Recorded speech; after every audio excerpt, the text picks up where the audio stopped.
बिस्मिल्लाहिर्रहमानिर्रहीम। अस्सलामुअलैकुम। Chapter number 16 का क्वेश्चन नंबर 29 का A part. The manufacturer of a patent medicine claimed that it was 90% effective in relieving an allergy for a period of 8 hours. इसमें हमें P की value 90% दी गई है। In a sample of 200 people, यानी जो हमारा स्मॉल एन है वो 200 है, who had the allergy, the medicine provided relief for 160 people. इसमें हमें कैपिटल एक्स की वैल्यू जो गिवन है वो 160 है। Determine whether the manufacturer claim is लिग्टिमेट।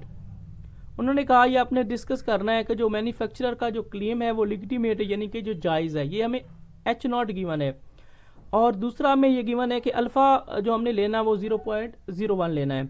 तो अब मैं आपको इसके सोल्यूशन की तरफ लेके आता हूँ।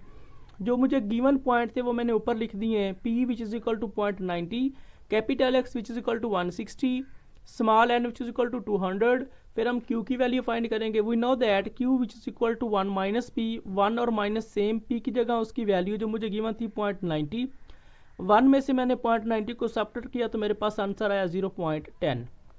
ये हमें गिवन था। क्लेम इज लिग्टिमेट, यानी जो उनका क्लेम है वो जायज़ है। P which is equal to 0.90, यानी 90% का अगर हम परसेंटेज खत्म करेंगे तो वो 0.90 बन जाएगा। H1 में मैंने लिखा है कि क्लेम इज़ फॉल्स। ये मैंने फॉल्स क्यों लिखा है, उसकी वजह ये है कि ये जो मेडिसिन है ये एक प्रॉपर मेडिसिन नहीं है, बल्कि ये एक सैंपल के तौर पे, एक टेस्टिंग के तौर पे मेडिसिन ली गई है जो कि गलत भी हो सकती है। तो मैंने लिखा है क्लेम इज़ फॉल्स। जब मैं लिखूंगा कि क्लेम फॉल्स है तो उसका मतलब है जो मेरा P है वो लेस हो जाएगा जो मेरा पास जो गिवन है उससे, यानी कि इधर था 0.90 तो मैंने इधर भी लिख दिया 0.90। जब यहाँ पे मैं लेस का साइन इस्तेमाल करूँगा तो वो मेरा वन टेल टेस्ट बन जाएगा। दूसरी चीज़ ये है कि जब आप इस टाइप का कोई भी क्वेश्चन कर रहे हो उसमें आपका पी लेस आ जाए H1 में, तो उसमें आपने जो फार्मूला इस्तेमाल करना होता है वो विदाउट कॉन्टिन्यूटी करेक्शन का इस्तेमाल करना होता है। नेक्स्ट स्टेप है मेरे पास level of significance alpha which is equal to 0.01 जो हमें गिवन था। तीसरा स्टेप टेस्ट स्टैटिस्टिक्स, जी नीचे सी एल यानी कि Z calculated which is equal to capital X minus N P over N P Q, इसके ऊपर है स्क्वायर रूट, और ये फार्मूला है विदाउट कॉन्टिन्यूटी करेक्शन का। फोर्थ स्टेप है कैलकुलेशन। कैलकुलेशन का मतलब है कि मैंने इस फार्मूला में वैल्यूज पुट करनी है और जी कैलकुलेटेड का आंसर फाइंड करना है। Z calculated which is equal to capital X minus N P over N P Q, इसके ऊपर स्क्वायर रूट। अब मैं इस फार्मूला में वैल्यू पुट कर रहा हूँ।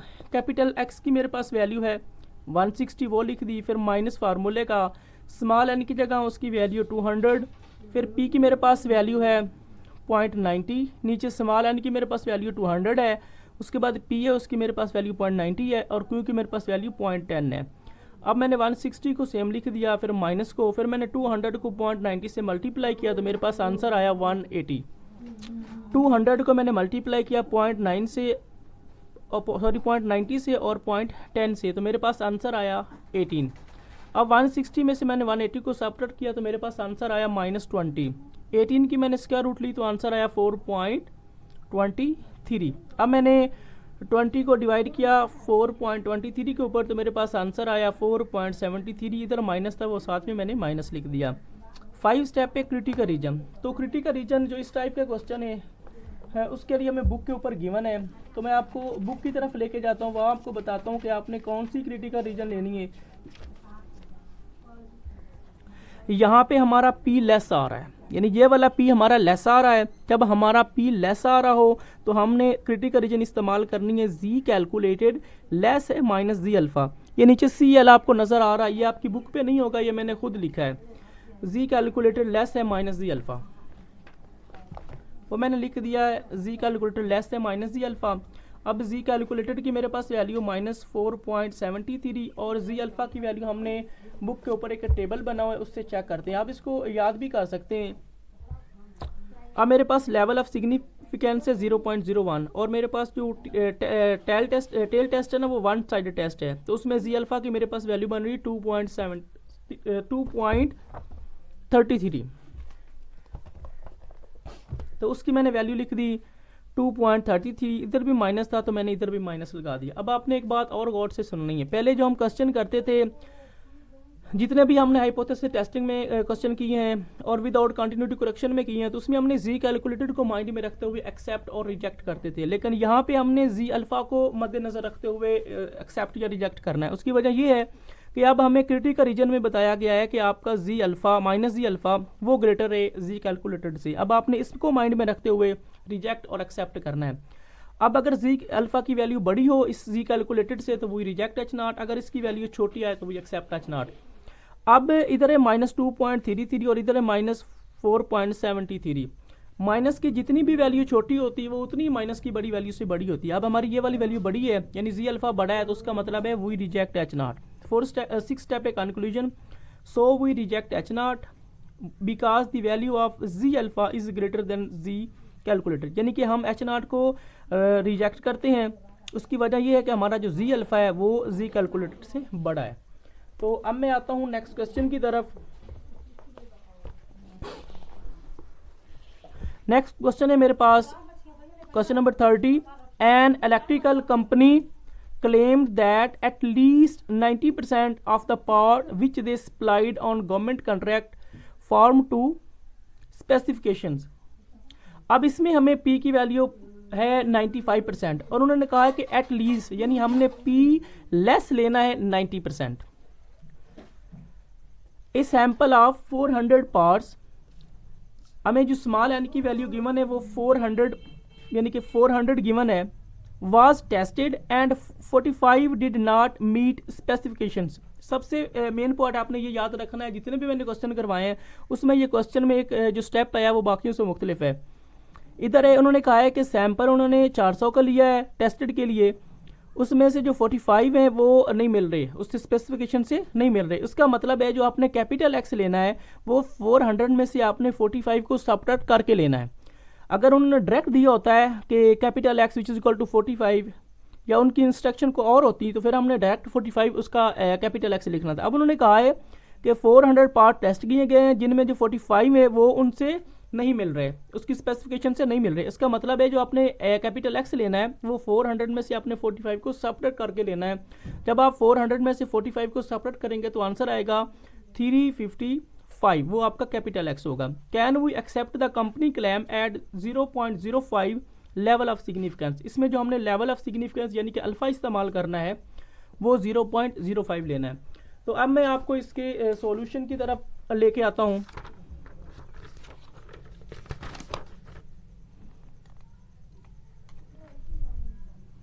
जो वैल्यूज मुझे गिवन थी पी की वो मैंने लिख दी है 0.95%, यानी 95 का अगर आप परसेंटेज खत्म करके वो 0.95 बन जाएगा। स्मॉल एन की मेरे पास वैल्यू 400 थी और कैपिटल एक्स की वैल्यू उन्होंने कहा था कि 400 टेस्टेड किया गया जिनमें 45 उससे उसके जो स्पेशल क्राइटेरिया उससे नहीं मिल रहे, तो उसका मतलब 400 में से हम 45 को सेपरेट करेंगे तो आंसर बन जाएगा कैपिटल एक्स का 355। नेक्स्ट हम क्यू की वैल्यू फाइंड करेंगे। क्यू बराबर होता है 1 माइनस पी, 1 और माइनस सेम, पी की जगह उसकी वैल्यू जो मेरे पास है 0.95। अब 1 में से मैंने 0.95 को सेपरेट किया तो आंसर आया 0.05।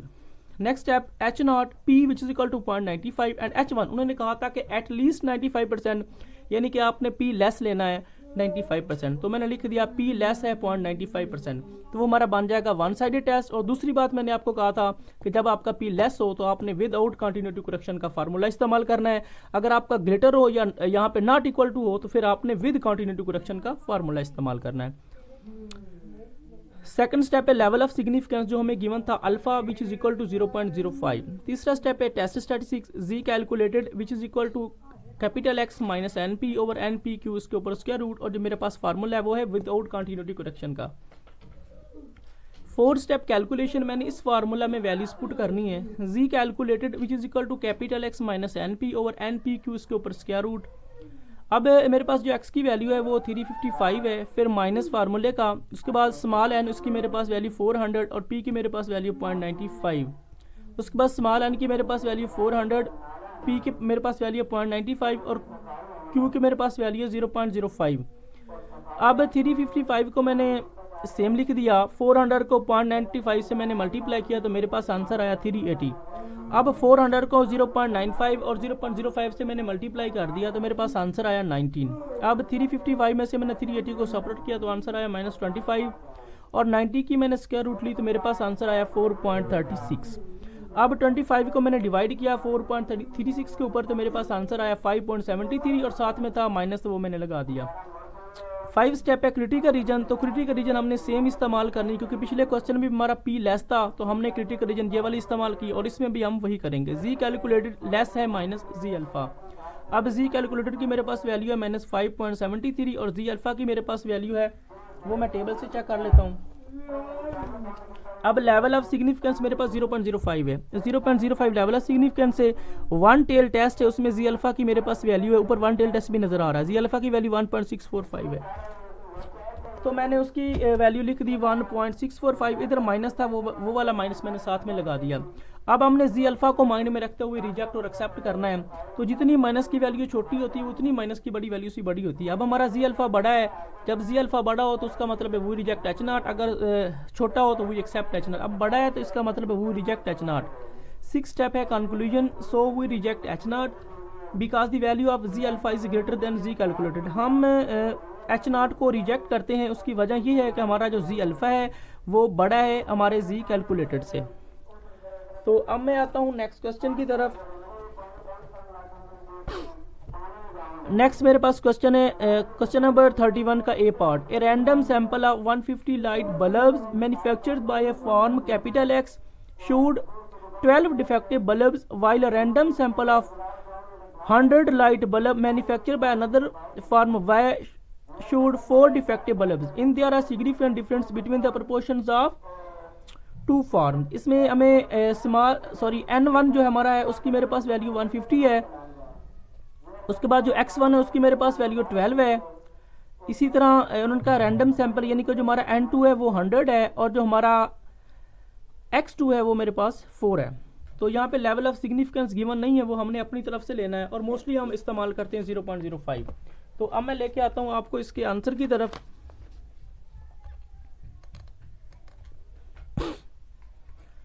n1 की जो मुझे वैल्यू गिवन थी 150 है, x1 की 12, n2 की 100 और x2 की 4।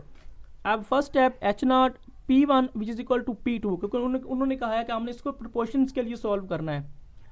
एंड h1 क्योंकि हमें इस क्वेश्चन में कोई कंडीशन h1 के लिए गिवन नहीं है, अगर गिवन हो तो उसको अपने माइंड में रखते हुए h1 लेना है, अगर गिवन ना हो तो आपने यहाँ पे इक्वल और यहाँ पे नॉट इक्वल टू का साइन इस्तेमाल करना। तो h1 p1 not equal to p2, जब यहाँ पे नॉट इक्वल टू का साइन आएगा तो वो हमारा बन जाएगा टू साइडेड टेस्ट या दूसरा उसका नाम है two tail test. Second step में लेवल ऑफ सिग्निफिकेंस जो हमें गिवन नहीं था हमने अपनी तरफ से लिया है 0.05। तीसरा स्टेप है मेरे पास टेस्ट स्टैटिस्टिक्स। अब जो प्रोपोर्शंस के फार्मूलाज हैं वो इस टाइप के होते हैं, अगर सिंगल है तो उसके लिए हम सिंगल इस्तेमाल करते हैं, अगर डबल मीन है यानी कि डबल वैल्यूज गिवन है तो हमने डबल फार्मूला इस्तेमाल करना है। Z calculated which is equal to p1 cap minus p2 cap over pc cap qc cap into 1 over n1 plus 1 over n2। अब इस फार्मूलाज में जो हमें वैल्यूज रिक्वायर हैं वो हमने पहले नीचे फाइंड करनी है, उसके बाद इसकी तमाम वैल्यूज हम इसमें पुट करेंगे और हमें हमारा जी कैलकुलेटेड का आंसर फाइंड हो जाएगा। फर्स्ट मुझे चाहिए p1 कैप। p1 कैप बराबर होता है x1 over n1 which is equal to x1 की मेरे पास वैल्यू 12 है और n1 की मेरे पास वैल्यू 150 है। 12 को मैंने 150 के ऊपर डिवाइड किया तो मेरे पास आंसर है 0.08। नेक्स्ट मैंने फाइंड करना है p2 कैप। p2 कैप बराबर होता है x2 over n2 which is equal to x2 की मेरे पास वैल्यू है 4 और n2 की मेरे पास वैल्यू है 100। 4 को मैंने 100 के ऊपर डिवाइड किया, मेरे पास आंसर आया 0.04। नेक्स्ट मुझे चाहिए pc कैप। pc कैप बराबर होता है n1 p1 cap plus n2 p2 cap over n1 plus n2। अब फर्स्ट n1 है उसकी मेरे पास वैल्यू 150 है, उसके बाद p1 है उसकी वैल्यू यहाँ पे मैंने फाइंड की है 0.08, फिर प्लस फार्मूले का, फिर n2 उसकी मेरे पास वैल्यू 100 और p2 कैप उसकी मेरे पास वैल्यू है 0.04। नीचे n1 उसकी मेरे पास वैल्यू 150 और n2 उसकी मेरे पास वैल्यू 100। अब मैंने 150 को मल्टीप्लाई किया 0.08 से तो मेरे पास आंसर 12 आया, फिर प्लस का साइन, फिर मैंने 100 को 0.04 से मल्टीप्लाई किया तो आंसर 4 आया। 150 में मैंने 100 को ऐड किया तो आंसर 250 आया। 12 में मैंने 6 को ऐड किया तो मेरे पास आंसर 16 आया, नीचे मेरे पास 250। अब मैंने 16 को 250 के ऊपर डिवाइड किया तो आंसर आया 0.064। नेक्स्ट मैंने फाइंड करना है QC कैप। QC कैप बराबर होता है 1 माइनस PC कैप। 1 और माइनस सेम, PC कैप की जगह उसकी वैल्यू जो मेरे पास है 0.064। अब 1 में से मैंने 0.064 को सब्ट्रैक्ट किया तो मेरे पास आंसर आया 0.936। अब मैं ये तमाम वैल्यूज इस फार्मूला में पुट करूंगा और मुझे मेरा जी कैलकुलेटेड का आंसर फाइंड हो जाएगा। Z calculated which is equal to P1 cap minus P2 cap over PC cap QC cap into 1 over N1 plus 1 over N2। First है मेरे पास P1 कैप की मेरे पास वैल्यू 0.08 माइनस फार्मूले का। P2 cap उसकी मेरे पास वैल्यू है 0.04। नीचे PC कैप उसकी वैल्यू मैंने फाइंड की है 0.064। QC कैप उसकी मेरे पास वैल्यू है 0.936 इंटू 1 ओवर N1, 1 और ओवर N की जगह 150, फिर प्लस फार्मूले का, फिर 1 ओवर और N2 की जगह उसकी वैल्यू 100। 0.08 में से मैंने 0.04 को सेपरेट किया तो आंसर आया 0.04। 0.064 को मैंने मल्टीप्लाई किया 0.936 से तो मेरे पास आंसर आया 0.0599। उसके बाद 1 को मैंने डिवाइड किया 150 के ऊपर तो आंसर आया 0.0067, फिर प्लस फार्मूले का, फिर 1 को हमने डिवाइड किया 100 के ऊपर तो आंसर आया 0.0100।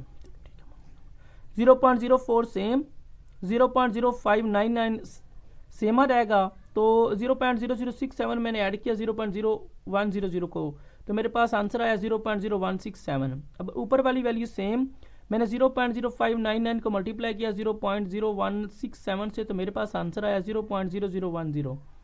ऊपर वाली वैल्यू सेम, नीचे वाली वैल्यू का मैंने स्क्वायर रूट लिया तो आंसर आ गया 0.0316। 0.04 को मैंने डिवाइड किया 0.0316 के ऊपर तो आंसर आया 1.27। 5 स्टेप है क्रिटिकल रीजन, तो उनकी क्रिटिकल रीजन उन क्वेश्चन से मुख्तलिफ है। उसमें हम सिंपल 2 इस्तेमाल करते हैं क्रिटिकल रीजन इस टाइप के क्वेश्चन में। जी कैलकुलेटेड, इसके ऊपर मार्ड जरूरी है क्योंकि जब आपके पास डबल मीन का क्वेश्चन हो तो आपने मार्ड जरूर ऊपर लगाना है। मार्ड ग्रेटर है जी अल्फा ओवर 2। अगर आपका 1 साइडेड टेस्ट हो तो आपने यहाँ पे जी अल्फा लगाना है, अगर 2 साइडेड हो तो यहाँ पर हमने जी अल्फा ओवर 2 लगाना है।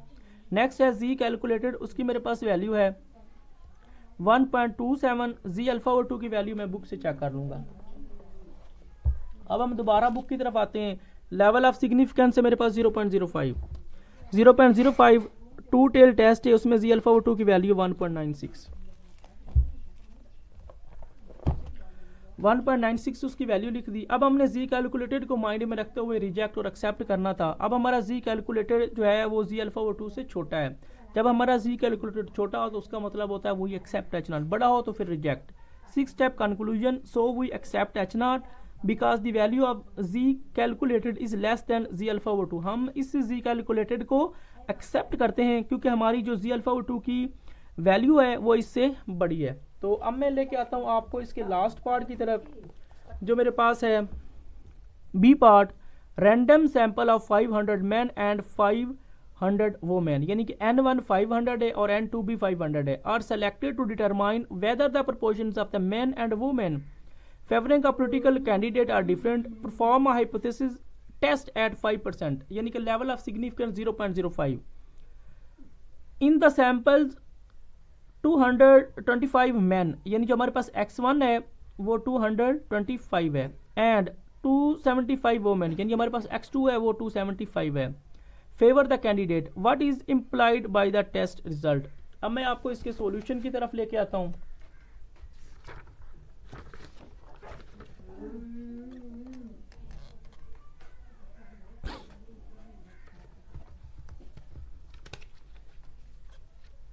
ये देखिएगा थोड़ी सी सेटिंग में प्रॉब्लम आ गई है। जो मेरे पास वैल्यूज गिवन है वो है N1 which is equal to 500 और X1 which is equal to 225, N2 which is equal to 500 और X2 which is equal to 275। अब H0 P1 which is equal to P2 और H1 P1 not equal to P2, यानी कि इसमें हमें कोई condition H1 के लिए गिवन नहीं है। जब यहाँ पे मैंने नॉट इक्वल टू का साइन इस्तेमाल करना है तो उसका मतलब है वो मेरा 2 साइडेड टेस्ट है या 2 टेल टेस्ट है। दूसरा स्टेप लेवल ऑफ सिग्निफिकेंस जो गिवन नहीं है हमने अपनी तरफ से लिया 0.05। तीसरा step test statistics Z calculated which is equal to P1 cap minus P2 cap over PC cap QC cap into 1 over N1 plus 1 over N2। अब इस फार्मूलाज में जो मुझे वैल्यूज दिखा रहे पहले मैं वो फाइंड करूंगा फिर मैं इसमें पुट करूंगा। फर्स्ट मुझे चाहिए P1 कैप बराबर होता है X1 ओवर N1। X1 की वैल्यू 225, N1 की मेरे पास वैल्यू 500, 225 को मैंने डिवाइड किया 500 के ऊपर तो आंसर आया 0.45। नेक्स्ट मुझे चाहिए P2 कैप बराबर होता है X2 ओवर N2। X2 की मेरे पास वैल्यू है 275 और N2 की मेरे पास वैल्यू 500 है। 275 को मैंने डिवाइड किया 500 के ऊपर तो आंसर आया 0.55। नेक्स्ट मुझे चाहिए P C cap. P C cap बराबर होता है N1 P1 cap plus N2 P2 cap over N1 plus N2। N1 की मेरे पास वैल्यू 500, P1 कैप की मेरे पास वैल्यू है 0.45, फिर प्लस फार्मूले का, फिर N2 की मेरे पास वैल्यू 500 और P2 कैप की मेरे पास वैल्यू है 0.55। नीचे N1 उसकी वैल्यू 500, N2 की भी मेरे पास वैल्यू 500। अब 500 को मैंने मल्टीप्लाई किया 0.45 से, तो आंसर है 225, फिर प्लस फार्मूले का, फिर मैंने 500 को मल्टीप्लाई किया 0.55 से, तो आंसर आया 275। अब मैंने 500 में 500 को ऐड किया तो मेरे पास आंसर आया 1000। 225 में मैंने ऐड किया 275 को, तो मेरे पास आंसर आया 500, नीचे 1000। 500 को मैंने 1000 के ऊपर डिवाइड किया तो आंसर आया 0.5। नेक्स्ट मुझे चाहिए Q C cap. Q C cap बराबर होता है 1 माइनस पी सी कैप के। 1 और minus same, P C cap की जगह उसकी वैल्यू जो मेरे पास है 0.5। 1 में से मैंने 0.5 को सब्ट्रैक्ट किया तो आंसर आया 0.5। अब मैं तमाम वैल्यूज इस फार्मूला में पुट करूंगा और मुझे मेरा जी कैलकुलेटेड का आंसर फाइंड हो जाएगा। Z calculated which is equal to P1 cap minus P2 cap over P C cap Q C cap into 1 over N1 plus 1 over N2। P1 cap की जगह उसकी वैल्यू 0.45, फिर minus फार्मूले का। P2 cap की जगह उसकी वैल्यू 0.55, नीचे पी सी कैप उसकी वैल्यू 0.5, क्यू सी कैप उसकी भी वैल्यू 0.5, 1 ओवर N1 की जगह उसकी वैल्यू 500, फिर प्लस फार्मूले का, फिर 1 ओवर और N2 की जगह उसकी वैल्यू भी 500। अब इस फर्स्ट वैल्यू में से मैंने सेकंड वैल्यू सेपरेट कर दी तो आंसर माइनस 0.10। फर्स्ट वैल्यू को सेकंड वैल्यू के साथ मल्टीप्लाई किया तो आंसर 0.25। 1 को 500 के ऊपर डिवाइड किया तो आंसर 0.02 प्लस 1 को मैंने 500 के ऊपर डिवाइड किया तो आंसर 0.002। अब ऊपर वाली वैल्यू सेम, नीचे वाली फर्स्ट वैल्यू सेम, इन दोनों वैल्यूज को मैंने आपस में ऐड किया तो आंसर 0.004। फर्स्ट वैल्यू सेम, नीचे वाली दोनों वैल्यू को आपस में मल्टीप्लाई किया तो आंसर 0.001। ऊपर वाली वैल्यू सेम, नीचे वाली वैल्यू को मैंने स्क्वायर रूट लिया तो आंसर 0.032। माइनस सेम वैसे लगा दिया। अब 0.10 को मैंने डिवाइड किया 0.032 के ऊपर तो आंसर आया -3.12। क्रिटिकल रीजन जी कैलकुलेटेड, इसके ऊपर मॉड है, ग्रेटर है जी अल्फा वुड। ये जो मॉड होता है ये किसी भी नेगेटिव वैल्यू को पॉजिटिव में कन्वर्ट कर देता है, ये खुद भी पॉजिटिव ही होता है। अब मेरे पास जो वैल्यू थी वो थी -3.12। ये वाला जो मॉड है ना जी कैलकुलेटेड का, पहले मैंने इस वैल्यू के ऊपर यहाँ पे अप्लाई किया हुआ है -3.12 विच इज इक्वल टू 3.12, यानी नेगेटिव वैल्यू को मॉड ने पॉजिटिव में कन्वर्ट कर दिया और जी कैलकुलेटेड की मेरे पास वैल्यू बन गई 3.12। तो यहाँ पे मैंने लिख दिया 3.12। उसके बाद जी अल्फा और 2 की वैल्यू मैं बुक से चेक करवा देता हूँ आपको। ये देखिएगा लेवल ऑफ सिग्निफिकेंस 0.05 है, 2 टेल टेस्ट है, उसमें जी अल्फा और 2 की वैल्यू 1.96, वो मैंने लिख दी 1.96। अब हमारा जी कैलकुलेटेड बड़ा है, अगर जी कैलकुलेटेड बड़ा हो तो we reject H0। Conclusion 6 step, so we reject H0 because the value of ji calculated is greater than ji alpha और 2। हम H0 को रिजेक्ट करते हैं क्योंकि हमारा जी कैलकुलेटेड की जो वैल्यू है वो जी अल्फा और 2 से बड़ी आई है, इस वजह से हम इसको रिजेक्ट करते हैं।